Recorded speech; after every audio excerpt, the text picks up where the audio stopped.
Hello friends, आप देख रहे हैं आपका चैनल शेयर बाजार विद आयुष। और दोस्तों, बात करेंगे वीडियो के अंदर डीसीएक्स सिस्टम्स स्टॉक के बारे में। तो दोस्तों, डीसीएक्स सिस्टम्स की कल शानदार लिस्टिंग होती हुई नजर आई। स्टॉक ने एक बहुत बढ़िया लिस्टिंग करवा के दी अपने निवेशकों को, काफ़ी बढ़िया पैसा बना के भी दिया है। बट अब क्वेश्चन निकल के आता है, दमदार लिस्टिंग तो हो गई, पर अब आगे क्या करेंगे इसके बारे में बात करेंगे। आगे कैसा करेगा स्टॉक, ये आपको समझना है। इसके बारे में हम इस वीडियो में बात करेंगे। एंड सबसे इंपॉर्टेंट बात, क्या वो 350 का लेवल आपको डीसीएक्स के अंदर जल्द आता हुआ नज़र आ सकता है।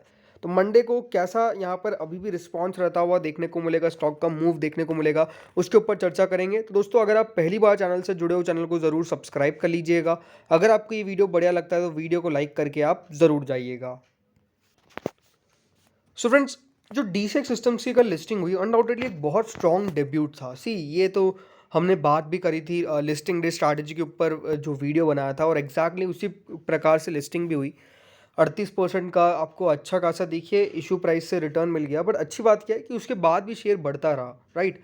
287 पर जब लिस्ट हुआ तो ऐसा नहीं कि 287 पर रुका, 300 रुपये प्लस की आपको क्लोजिंग आती हुई देखने को मिली। ऑलमोस्ट 319 का लेवल जो है वो आता हुआ देखने को मिला। तो ये दिखाता है कि हाँ, लिस्टिंग तो बेहतरीन हुई है। बट अगेन जो क्वेश्चन राइज होता है कि जिन लोगों के पास भी ये आईपीओ आया है और अभी तक वो होल्ड करते, तो वो आगे क्या होगा। सी, डीसीएक्स सिस्टम्स आपको हमेशा समझना पड़ेगा, आई एम सॉरी, हमें समझना पड़ेगा कि जो कंपनी है वो अनडाउटेडली बहुत बढ़िया है।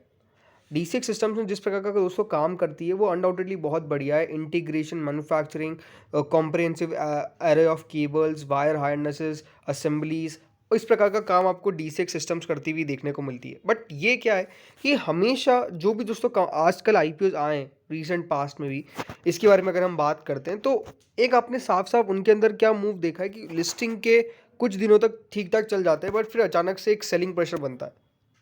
ये हुआ है, इसमें कोई डाउट नहीं है। बट दोस्तों, जो कंपनी, सबसे पहली बात होती है, हमेशा आपको समझना पड़ेगा what valuation company is bringing it stock. जो डीसीएक्स सिस्टम दोस्तों जो वैल्यूएशन पे लेके आई, वो डेफिनेटली एक अच्छा जगह था जहाँ पे इन्वेस्टर्स ने पैसा कमाया। बट ये बात आप ध्यान रखिएगा, जिस पे कंपनी अपना इशू लेके आई थी, आज उससे शेयर 45% प्लस अब काम करना चालू कर दिया है। तो ये बात भी ध्यान रखा गया कि जो वैल्यूएशन जब जिस समय कंपनी लेके आई और आज की वैल्यूएशन जो मिल रही है वो डेफिनेटली स्ट्रेच हो चुकी है। मतलब पहले 45% नीचे लेके आई थी, तो मार्केट को पता था कि 45% तक इसके अंदर दमखम है बढ़ने का, तो मार्केट ने वो आपको रिटर्न कमा के दे दिया। बट अब आगे की दोस्तों जो भी चीज़ें होगी वो आपको समझना पड़ेगा on the basis of its performance. Listing हमेशा दोस्तों ये दो चीज़ें होती है जो आपको समझनी पड़ेगी। पहली बात तो क्या है कि आज लिस्टिंग हुई है तो उसके एक दो दिन तक उसका पूरा स्टॉक के ऊपर असर पड़ता हुआ देखने को मिलता है। बिकॉज जब भी कोई नया कंपनी आपको मार्केट में लिस्ट होता हुआ नजर आएगा तो लोगों का डेफिनेटली उसके ऊपर ज़्यादा रुझान रहता हुआ देखने को मिलेगा। रुझान मतलब ज़्यादा इंटरेस्ट आपको कंपनी का स्टॉक के ऊपर नज़र आ जाएगा। बट हमेशा दोस्तों सेटल होता है शेयर आफ्टर 2 to 3 डेज। तो ये मंडे ट्यूसडे को भी अगर आप मुझसे पूछेंगे तो क्या तेज़ी बन सकती है, तो डेफिनेटली हाँ। मंडे और ट्यूसडे को दोस्तों जो शेयर है वो डेफिनेटली आपको बढ़ता हुआ देखने को मिलेगा। और इसके अंदर कोई डाउट नहीं है कि शेयर के अंदर आपको बहुत ज़्यादा उतार चढ़ाव देखने को मिलेगा शुरुआत के 2 दिन में, अभी भी मंडे और ट्यूसडे। बट उसके बाद दोस्तों शेयर जो है वो आपको इजीली सेटल होता हुआ देखने को मिलता रहेगा। धीरे धीरे करके होगा, ऐसा नहीं कि बहुत एकदम से हो जाएगा। बट सेटल का मतलब क्या है कि वो बहुत बड़े आपको ना तो ब्रेकआउट्स आते हुए देखने को मिलेंगे ना ब्रेकडाउन्स आते हुए देखने को मिलेंगे। मंडे ट्यूसडे को चांसेस क्या है, मोस्टली मार्केट अप है तो यहाँ पर भी तेज़ी ही होगी ऑलमोस्ट। बट अगर कोई बड़ा ब्रेकडाउन आएगा तो यहाँ पर आएगा, ऐसा नहीं है कि 2-4%, 5-6% भी नीचे आपको शेयर ऊपर आ जाए, ऊपर नीचे हो जाए, तो वो बहुत बड़ी चौंकाने वाली बात नहीं है। अगेन क्यों, बिकॉज वहाँ पे वॉल्यूम ज़्यादा हो रही है, इंटरेस्ट लोगों का ज़्यादा है, ये चीज़ें आपको समझनी पड़ेगी। तो अभी 2 दिन, शुरुआत के 1-2 दिन तो आप डेफिनेटली बाय मत करिए। अगर कोई फ्रेश यहाँ पर बाइंग के बारे में सोच रहा है, मैं आपको ये सलाह दूंगा, डेफिनेटली अभी वेट करना है। बट उनको क्या करना है जिनके पास ऑलरेडी डीसीएक्स सिस्टम के शेयर्स है। तो दोस्तों, इसके लिए एक बार हम सबसे पहले एक एक्सपर्ट की राय समझते हैं, फिर मैं आपको अपनी अपनी राय बताऊंगा। So should you buy, sell और होल्ड द स्टॉक।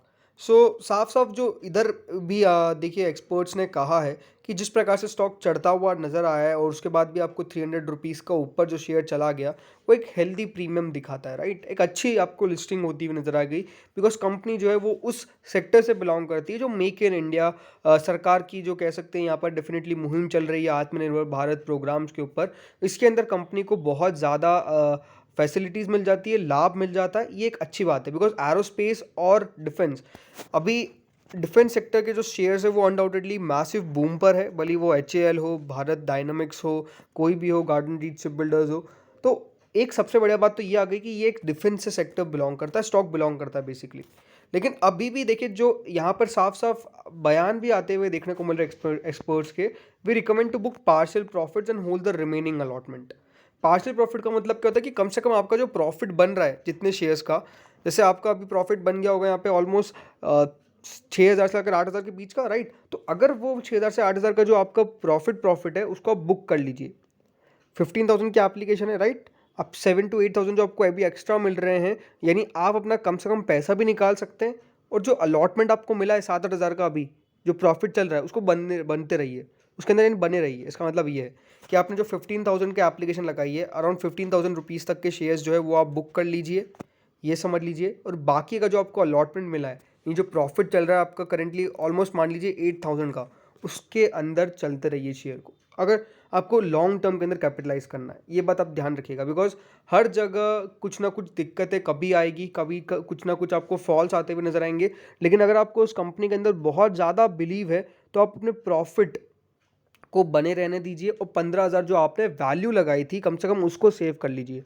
सबसे बढ़िया तरीका मैं आपको बता रहा हूँ, मेरे को मानना है कि अगर आपको किसी कंपनी के अंदर विश्वास है तो ज़रूरी थोड़ी है कि हम अपना कम से कम जो पैसा हमने लगाया 15,000 रुपीज़ एक एप्लीकेशन पे, उसको तो सेव कर सकते हैं। बाकी का 8,000, क्योंकि वो प्रॉफिट है तो वो हम उसको चलते रहने देंगे, वो प्रॉफिट ही दोस्तों आगे चलता रहेगा, राइट। तो ये चीज़ आप कर सकते हैं। मेरी सलाह ये रहती है।